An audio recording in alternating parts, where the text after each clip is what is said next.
नमस्कार, आप देख रहे हैं न्यूज 18 इंडिया और मैं हूं आपके साथ गायत्री शर्मा। कोरोना का खतरा लगातार तेजी से बढ़ रहा है। कोरोना के खिलाफ इस जंग में मास्क ही सबसे बड़ा हथियार है। न्यूज 18 आप सभी से अपील कर रहा है कि मास्क जरूर पहने। न्यूज 18 ने मास्क के लिए एक मुहिम भी शुरू की है, #मास्क पहनो इंडिया। न्यूज 18 आप सभी से कह रहा है कि आप मास्क जरूर पहने, क्योंकि सावधानी ही सबसे बड़ा बचाव है।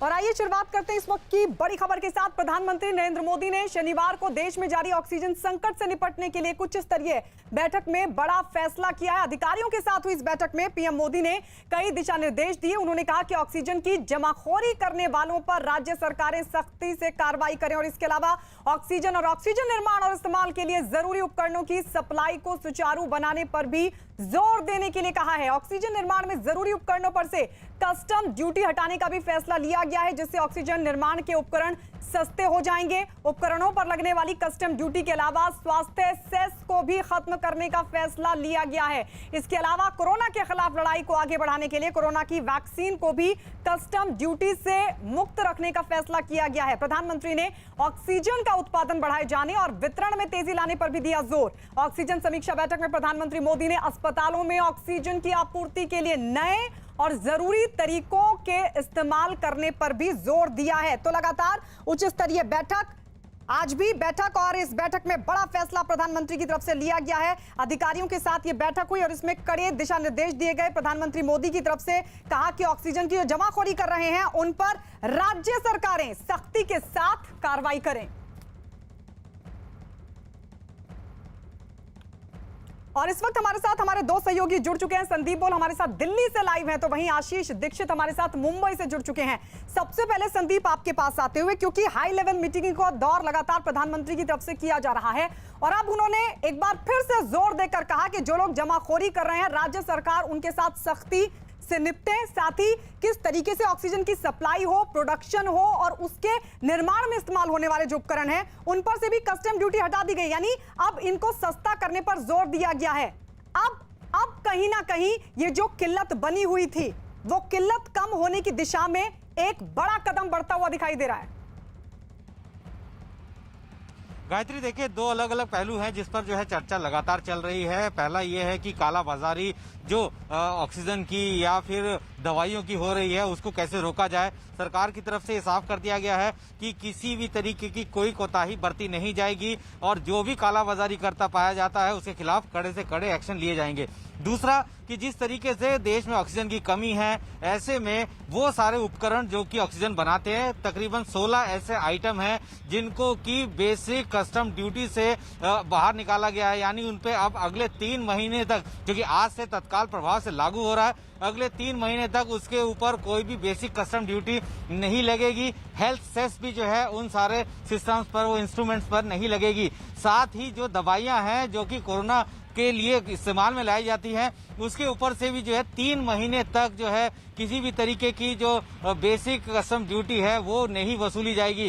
खास बात यह है कि बैठक में रेवेन्यू डिपार्टमेंट के अधिकारियों को प्रधानमंत्री ने ये बात साफ कही है कि जल्द से जल्द ऐसे सब साजो सामान, ऐसे सब उपकरण जो कि कस्टम में फंसे हुए हैं उनको जल्द से जल्द क्लियर किया जाए। रेवेन्यू डिपार्टमेंट ने भी जो है इसके मद्देनजर बाकायदा ज्वाइंट सेक्रेटरी कस्टम को एक नोडल ऑफिसर के तहत तैनात किया है और इस सारे मसले को वही देखेंगे। तो ये एक बड़ी पहल है और सबसे बड़ी बात है कि जब बाहर से चीजें आसानी से आएंगी, कस्टम ड्यूटी उसमें नहीं रहेगी, तो वो जब यहाँ भारत देश में आएगी तो वो सस्ती हो जाएंगी और उसकी उपलब्धता बढ़ जाएगी। तो एक बहुत बड़ा फैसला, बहुत बड़ा कदम जो है भारत सरकार की तरफ से इस वक्त लिया गया है। जहाँ जहाँ लूप होल्स थे वहां उन सबको हटाने की कोशिश की जा रही है। आशीष भी हमारे साथ बने हुए हैं। आशीष, यानी प्रयास वहां से लगातार कि किस तरीके से स्थिति को सुधारा जा सके, कंट्रोल में आ सके, लेकिन अब दारोमदार राज्य सरकारों पर है। जरा बताइए वहां की स्थिति क्या?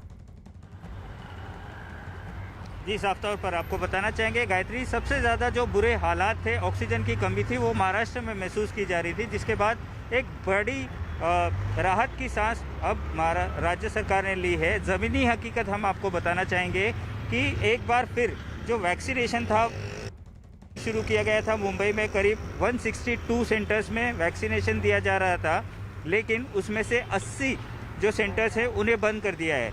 वैक्सीनेशन कम वैक्सीनेशन का जो स्टॉक है वो ख़त्म हो गया है। और ज़मीनी हकीकत इस समय हम आपको बता रहे हैं कि पुलिस ने अपना बंदोबस्त जो है वो बढ़ा दिया है। इस समय हम मौजूद हैं मुंबई के दादर परिसर में, और यहाँ पर आप देख सकते हैं केवल अत्यावश्यक सेवाओं में जाने वाली जो लोग हैं या मेडिकल इमरजेंसी के लिए घरों से बाहर निकले जो लोग हैं, सिर्फ उन्हें ही जाने दिया जा रहा है। बिना ज़रूरी काम, गैर ज़रूरी काम के लिए अगर कोई बाहर निकलता है तो उन्हें पुलिस की तरफ से फ़ाइन यहाँ पर लग रहा है। सर, किस किस को छोड़ा जा रहा है यहाँ पर? सिर्फ एसेंशियल सर्विस को छोड़ा जा रहा है, बाकी किसी को नहीं छोड़ा। क्या फ़ाइन लग रहा है अगर कोई ऐसे ही बाहर घूमने निकलता है बिना मास्क के पहने? जो बीएमसी का फाइन्स है वो फाइन लग रहे हैं, और जो बिना वजह घूम रहे हैं उनको ऊपर केसेस ले रहे हैं। साफ तौर पर लोगों को अपनी जिम्मेदारी समझनी काफ़ी ज़्यादा ज़रूरी है। बेवजह घर से बाहर ना निकले। हर चप्पे चप्पे पर पुलिस इसी तरह खड़ी है। आशीष, लौटेंगे आपके पास। संदीप लगातार बने हुए। संदीप, आपने कहा कि आज से ये तमाम जो प्रयास हैं उनको अमल में लाना शुरू भी हो जाएगा, तो क्या एक्सपेक्ट कर रहे हैं सब जो एक्सपर्ट्स हैं, जो सरकारें हैं, वो क्या एक्सपेक्ट कर रहे हैं? कब तक हालात सुधरेंगे? देखिए, हालात तो कोशिश कर रही है सरकार जल्द से जल्द सुधरें, क्योंकि जिस तरीके की स्थितियां बनी हैं अब सरकार जो है वो पूरी तरीके से एक्शन मोड पे है। हर वो लूप होल, जैसे आपने भी कहा, हर वो लूप होल को जो है भरने की कोशिश की जा रही है। खास बात यह है कि बहुत सारे उपकरण जो है, जो चाहे वो ऑक्सीजन जनरेशन प्लांट हो या बाकी और भी कोई उपकरण जो कि ऑक्सीजन जनरेशन के लिए इस्तेमाल में लाए जाते हैं या उनके कलपुर्जे हैं जो कि बाहर से आते हैं, उनके अगर कस्टम ड्यूटीज जो है वो हटा दी जाएंगी तो जाहिर सी बात है कि वो आसानी से कम कीमत में जो है वो आ पाएंगी। जब कम कीमत में आएंगी तो यहाँ पे उनको जो है ज़्यादा सस्ती होगी चीज़ें, लोगों के लिए आसानी होगी, क्योंकि जिस तरीके से लगातार कालाबाजारी बढ़ रही है और सरकार जो है इस कालाबाजारी को रोकने के लिए हर कदम उठा रही है। साथ ही ऑक्सीजन की कमी बिल्कुल ना हो, इसके चलते पर्याप्त कदम भी उठाए जा रहे हैं। जैसे मैंने कहा, बाकायदा दिशा निर्देश जारी किए गए हैं और 16 ऐसे आइटम हैं जो कि ऑक्सीजन जनरेशन प्लांट में या कोई इंस्ट्रूमेंट में जो है काम इस्तेमाल होते हैं। ऐसे 16 आइटम हैं जिनके ऊपर से ठीक है संदीप, लौटेंगे आपके पास। राष्ट्रीय पंचायती राज दिवस के मौके पर प्रधानमंत्री नरेंद्र मोदी ने स्वामित्व योजना में लोगों को ई संपत्ति कार्ड बांटे। इस दौरान अपने संबोधन में उन्होंने कोरोना महामारी पर भी बात की और गांव-गांव तक वैक्सीन पहुंचाने पर दिया जोर। साथ ही लोगों से वैक्सीन लगवाने की भी उन्होंने अपील की। हमारे सामने जो चुनौती है वो चुनौती पहले से जरा ज्यादा है कि गांवों तक इस संक्रमण को किसी भी हालत में पहुंचने नहीं देना है, उसे रोकना ही है। पिछले साल जो आपने मेहनत की, देश के गांवों ने जो नेतृत्व दिखाया, वही काम इस बार भी आप बड़े चुस्ती के साथ, बड़ी डिसिप्लिन के साथ